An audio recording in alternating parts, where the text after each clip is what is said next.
여호와를 힘써 알자. 아멘.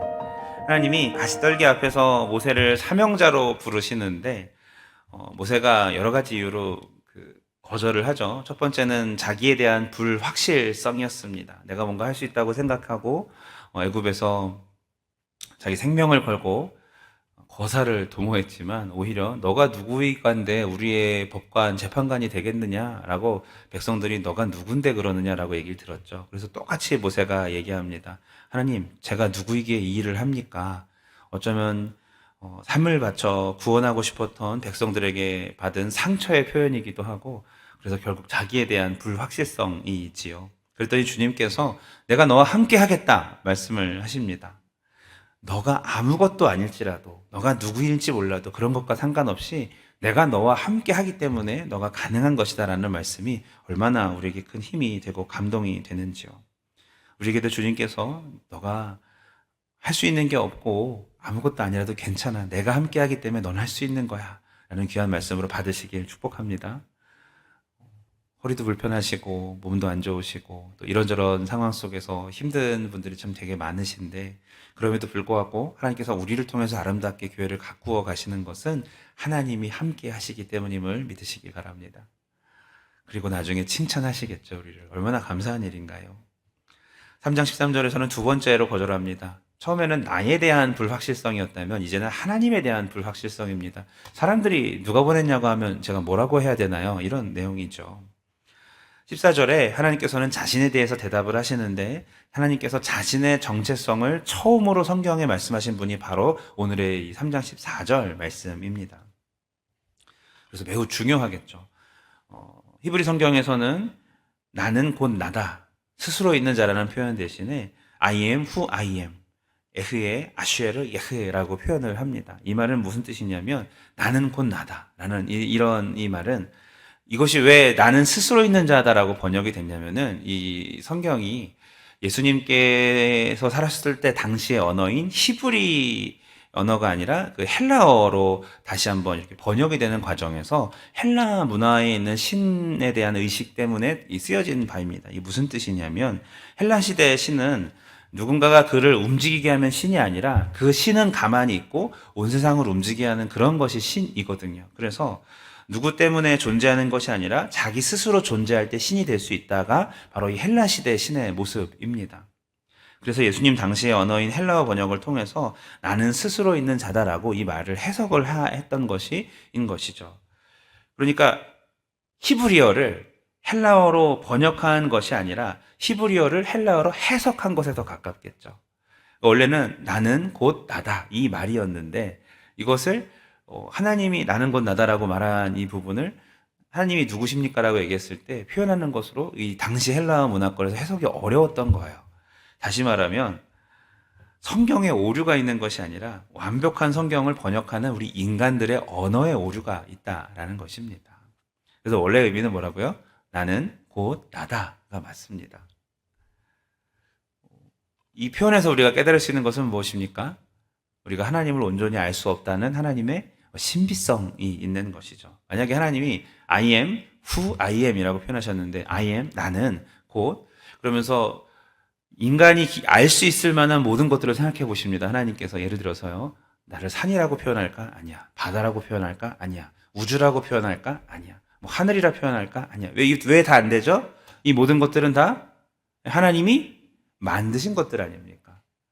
아무리 인간에게 크고 광대한 존재를 설명하려고 그래도 인간이 이해할 수 없다라는 거죠.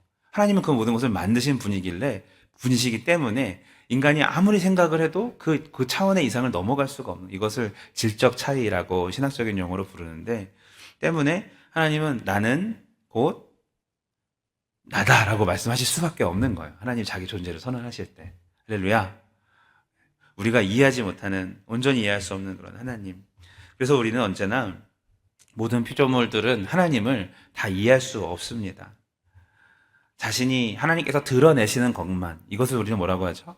계시라고 표현하죠. 하나님께서 자신을 드러내 주시는 것만 우리가 하나님을 알 수 있고, 그 중에서도 극히 일부분만 이해할 수 있는 것이 우리 사람들, 또 우리 온 세상의 피조물들 아니겠습니까? 우리가 하는 하나님은 일부이기 때문에 주 앞에서 우리가 늘 경험하는 것이 두 가지 감정이에요. 하나는 친밀감과 하나는 동시에 두려움의 감정을 겪습니다. 너의 하나님이다라고 말씀하시기 때문에 소유격이잖아요. 아, 우리 하나님이시구나. 친근하신 하나님이시지만 동시에 우리가 하나님을 다 알 수가 없어요. 그래서 두려움이 있는 것이죠. 하나님의 공의와 사랑에서 하나님은 심판을 하시기도 하기 때문이죠. 그런데 이런 상황 속에서 우리를 위하여 자기 아들을 죽이신 그 사랑을 확증하신 하나님의 그 은혜가 얼마나 감사한지요. 아, 맞아. 하나님은 사랑이시구나. 이것을 확실하게 깨닫게 되는 너무나도 감사한 우리에게 주신 은혜인 것입니다. 우리는 성경에 기록된 부분만, 그리고 내가 이해할 수 있는 부분까지만 하나님을 알 수가 있습니다. 그런데 조금 이상하게 들릴지는 모르겠지만 하나님이 어떻게 그러실 수 있는가라는 경험이 많을수록 그 사람의 영성이 더 깊어집니다. 자, 이게 무슨 뜻이냐면 저도 어렸을 때부터 신앙을 쭉 하면서 하나님이 어떻게 이 세상의 모든 사람을 물로 쓸어버리실 수가 있는가. 사랑의 하나님이신데 하나님이 갓난아이가 다 포함해서 애굽의 장자들을 어찌 다 죽일 수가 있는가. 또 하나님이 가나안의 임신부나 아이와 노인들을 다 그렇게 멸하실 수가 있을까? 정말 사랑의 하나님이라면 어떻게 그러실 수 있을까? 청년회 때 이런 고민들을 참 많이 했었어요. 그러다 보니까 성경을 찾아보게 되고 공부를 하게 되더라고요. 결론은 하나님은 자신이 약속하신 대로 역사하신 것 뿐이었습니다. 죄인을 그저 아무 일도 없었던 것처럼 용서하시는 그런 하나님이 아니라 죄의 싹은 반드시 사망이셨던 그런 언약을 지키신 하나님이었습니다. 진리를 선포하셨으면 그 진리를 변하지 않게 하시는 분이 하나님이셨기 때문에 이러한 일이 일어난다는 것이죠. 저는 하나님이 최고이라고 말하면서 살면서도 사실은 인간의 생명이 최고는 아닌가라는 생각을 했던 것을 그때 깨닫게 되었습니다.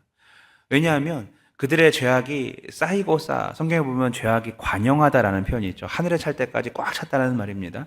쌓일 때까지 쌓여서 그때까지 참고 참았던 수많은 사람들을 통해, 수많은 나라들을 통해, 또한 특별 자연 계시들을 통해 말씀하셨던 그런 하나님이 참고 참다가 마지막에 심판하신 것이죠. 인내하시는 하나님. 여러분, 우리가 하나님이 왜 그러셨을까라는 의문이 드는 것은 내가 더욱 하나님을 새롭게 깨달아가는 성장하는 과정임을 믿으시기 바랍니다. 성경에 대해서 궁금해 하십시오. 봐도 제가 창세기 1장을 몰라서 계속 읽겠습니까? 봐도 정말 다 하나님의 마음을 오롯이 이해할 수 없기 때문에 다 누릴 수는 있지만, 내가 이해한 만큼 다 누릴 수 있지만 그것이 끝이 없다는 말이 얼마나 감사한지 모릅니다. 성경에 대해서 궁금해 하십시오. 그래서 우리들은 날마다 하나님을 새롭게 배워야 합니다. 아하 하는 체험이 매일매일 말씀을 통해 일어나셔야 합니다. 그러면 하나님과의 관계가 더 친밀해지는 것입니다. 단지 머리로 알고서 내가 지식이 많아진 것이 아니라 살아계신 하나님, 말씀이신 하나님을 내가 더욱더 깊이 알아가고 주님과의 관계가 깊어지는 것입니다. 여러분, 말씀을 통해, 찬양을 통해, 기도를 통해, 만남을 통해, 고난을 통해 여러 가지 과정 속에서 하나님이 우리를 만져가시고 이끌어 가십니다. 그 하나님을 경험하시길 바랍니다. 그러면서 하나님을 배워가셔서 그 하나님의 신비성을 우리가 정말 무한하게 누리며 필연적으로 성숙하게 되시는 저와 여러분 되시길 예수 이름으로 축원합니다. 오늘은 특별히 말씀으로 말씀을 맺고 싶습니다. 광대하신 하나님을 알아가는 일은 끝없는 일이긴 하지만 하나님을 배워가는 것, 이것이 우리가 성장하는 길이라 하였고 유익이라 하였는데, 호세아 6장 3절에 있는 말씀으로 마치고 싶습니다. 한번 따라해 봅시다. 그러므로 우리가 여호와를 알자. 힘써 여호와를 알자. 기도합니다. 하나님, 힘써 하나님을 알고 싶습니다. 여호와 하나님, 우리에게 언약하시고 그 약속을 반드시 지키시는 하나님, 수많은 이 사건들로 우리를 향한 사랑을 확증하시고 아들을 죽이신 하나님, 온 세상을, 이 망가진 우주를 고칠 수 있는 오직 한 분 하나님, 우리가 그 하나님께 잇대어 살아가는, 하나님을 알아가는 자들로 하나님과의 깊은 관계를 기피하고 더욱 성숙해지는 사람들이 될 수 있도록 인도하여 주시옵소서. 끝없이 알아가며 끝없이 하나님을 닮아갈 수 있도록 인도하여 주시옵소서. 예수님의 이름으로 기도합니다. 아멘.